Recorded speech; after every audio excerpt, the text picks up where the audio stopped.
Yo les gars, j'espère que tout roule pour vous. On se retrouve aujourd'hui pour parler d'une série. C'est sûrement la première fois que je fais une vidéo individuelle sur une série, donc il faut bien une première à tout, hein. Ce projet, c'est quelque chose que j'attendais quand même un petit peu depuis son annonce, car s'il y a bien un sport que je suis plus que les autres, c'est le MMA. J'adore ce sport. Ça m'intriguait donc de voir un petit peu ce qu'ils allaient faire avec tout ça, et c'est pour ça qu'aujourd'hui les gars, on parle du dernier projet de Franck Gastambide, La Cage.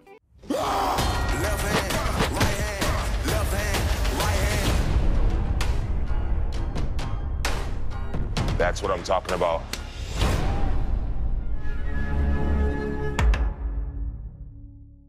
La Cage raconte l'histoire d'un jeune combattant de MMA rêvant de devenir professionnel.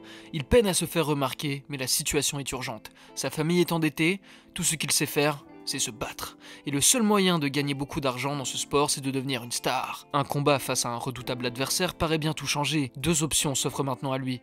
Renoncer à ses rêves ou tout donner.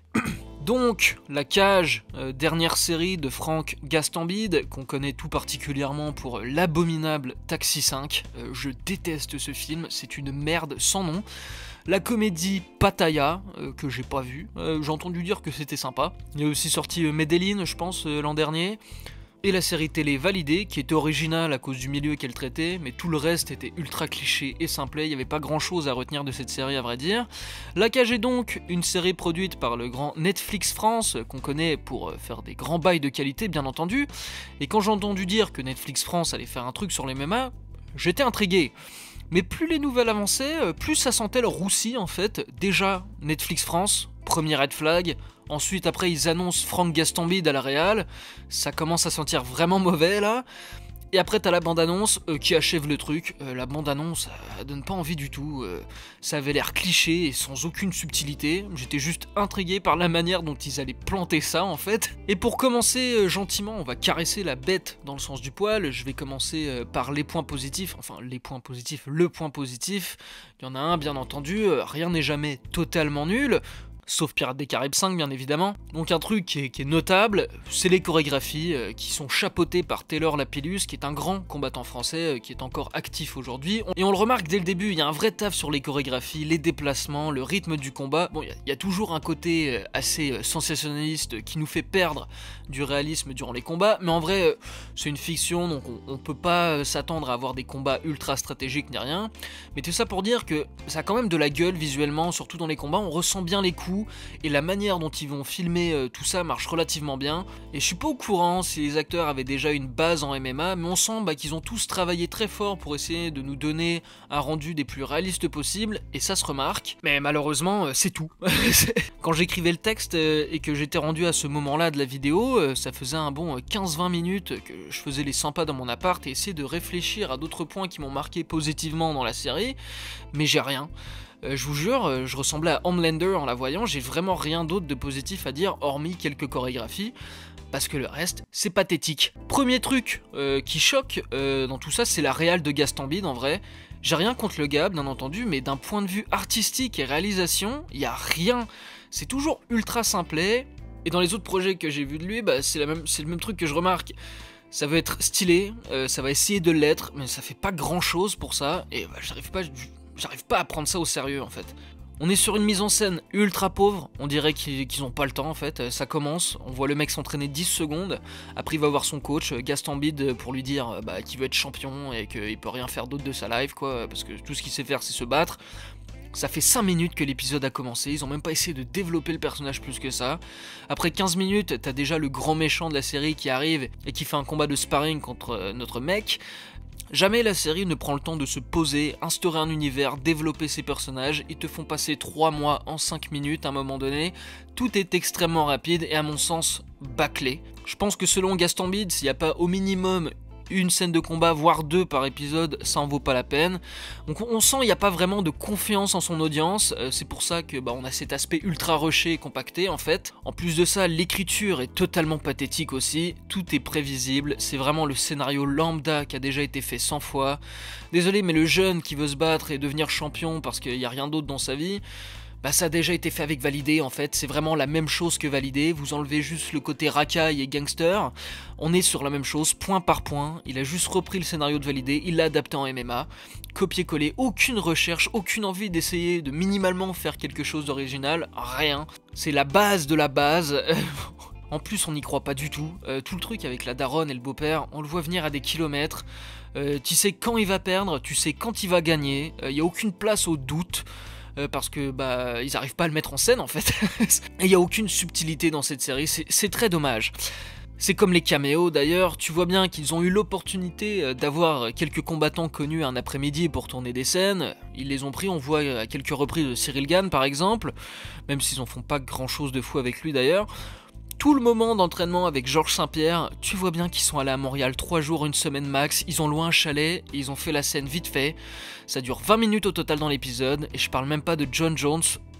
Ils ont tourné un après-midi max avec lui, c'est sûr et certain. Tu vois qu'il s'en branle totalement, qu'il prend pas du tout le truc au sérieux. Pour moi ça sonne juste putain on peut avoir John Jones pour notre série, merde, faut vraiment le mettre, ça va rapporter du monde. Astérix et l'Empire du Milieu, bah c'est la même stratégie marketing en fait, hein. Rapporter des personnalités ultra connues pour aguicher une audience alors qu'ils sont là 5 minutes à tout péter en fait dedans quoi. En plus, t'as l'acting, mon dieu, il y a plus de mecs qui jouent mal que de mecs qui jouent bien, c'est aberrant. Gaston Bide s'en sort correctement, mais la plupart du temps, tu sens qu'il en fait juste trop. Le mec sérieux, stylé, sombre, avec un ton surdramatique à chaque fois qu'il sort une phrase. Ça fait juste Réal qui se donne des rôles stylés en fait, comme il fait pour tous ses projets d'ailleurs. Melvin Boomer dans le rôle de Taylor, je sais pas pourquoi je crois pas à son personnage, la manière dont il délivre son texte, dont il joue ses émotions, sa presta physique, j'y crois juste pas. C'est un gros miscast pour moi ce gars. Comparé à Bosch, qui a joué aussi dans Validé, c'est sûrement celui qui fait le plus sens en fait là-dedans. On croit à son personnage, on croit quand il délivre son texte, c'est pas ridicule, il a aussi un regard très profond et menaçant qui fit en fait avec son personnage, et je dis pas ça en mode méthode actor, hein, mais c'est vraiment un de ceux qui s'en sort le mieux. Le plus flagrant en termes d'acting, ça va être Georges Saint-Pierre. Georges, immense respect pour ce mec bien entendu, double champion, Hall of Fame, grand athlète. Mais bordel, quand il joue la comédie, c'est pathétique. Faut quelqu'un qui aime ce mec. Et je peux pas le faire moi-même. Alors je vais t'aider à y arriver. Georges, enchanté. Je l'avais déjà vu dans un ignoble film d'action avec Steven Seagal où il délivre 2-3 lignes de texte. C'était horrible à voir, tellement gênant. Et là c'est la même chose, dès qu'il ouvre sa bouche c'est complètement ridicule, et c'est là qu'on constate en fait que Melvin Boomer est ultra influençable. Dès qu'on le voit converser ou avoir un échange de dialogue avec Georges Saint-Pierre, son jeu s'abaisse au même niveau que lui. Georges en vrai c'est pas grave, hein, c'est pas un acteur, c'est un combattant, il est pas connu pour jouer dans des trucs, donc c'est vraiment pas grave s'il est mauvais, c'est pardonnable. Mais Melvin, merde! Toute la scène ultra forcée où il repasse devant la carrière de Georges, Melvin il nous fait une dinguerie d'acting, c'est incroyable. Ça c'est la fameuse ceinture contre Michael Bisping. Que t'as gagné grâce à un étranglement arrière. Ouais. Ensuite on a John Jones, bon, vraiment meilleur que Georges, hein, mais tu sens, comme je l'ai dit plus tôt, il en a rien à branler quoi. Ils lui ont donné un texte, il l'a sorti et il s'est cassé après, il s'en fout complètement du projet, il balance 2-3 phrases stylées préfaites que tu sors à ton pote qui s'est fait larguer, mais basta quoi. Encore une fois ça fait vraiment forcing en fait, et t'y crois pas. Pourquoi John Jones il entraîne ce mec? J'y crois pas une seconde, y a vraiment aucune raison pour que John Jones soit là. T'as la phrase de Gaston Bide, si tu fais ça, tu vas pouvoir t'entraîner avec John Jones. Oh the fuck mec! Genre, petit entraîneur français qui a même pas un pied dans l'UFC, il a des contacts pour que son poulain s'entraîne avec John Jones. Genre on va croire à ça? Non. Non. Moi j'y crois pas une seule seconde, je suis désolé, c'est vraiment John Jones s'il arrive mais il sort de nulle part quoi. Ensuite t'as les choix de musique aussi, putain ça c'était assez flagrant, c'est une des premières fois que je vois ça. La majorité des musiques, si ce n'est pas toutes en fait, sont un choix terrible pour la mise en scène. On sent juste que c'est un best-of des playlists Spotify de Franck, en mode oh putain je kiffe ce son, je vais le mettre dans ma série. Bah non je suis désolé Franck. Le son, t'as bien le droit de le kiffer, c'est ok, mais ça veut pas dire que il a sa place dans la mise en scène en fait, hein. Le moment où Taylor arrive à Montréal, on a des plans drones sur la forêt québécoise, on est vraiment sur un setup nature qui est ultra différent de ce qu'on avait avec Paris par exemple dans l'épisode précédent, et ils te font un petit montage avec une musique pour mettre la scène en place, ce qui est totalement normal, et la musique qu'ils prennent c'est New Level. Alors je comprends pourquoi ils la prennent, parce que Taylor s'entraîne avec Georges Saint-Pierre, c'est vraiment un gros gap comparé avec qui il s'entraîne habituellement, donc je comprends en fait pourquoi ils prennent cette musique en fait, mais ça fait tellement un clash. On a une musique ultra urbaine et moderne, alors que ce qu'on voit c'est totalement le contraire en fait. Et à chaque fois les choix musicaux sont comme ça, hein. Les chansons parlent d'un truc, donc on va les mettre à un moment où ça parle de la même chose dans la série, sauf que Sauf que c'est pas le bon choix en fait, hein. Je sais plus trop dans quel épisode, mais Taylor à un moment donné, il a une opportunité importante qu'il ne faut surtout pas qu'il décline en fait. Et ils nous mettent Lose Yourself de Eminem en bac.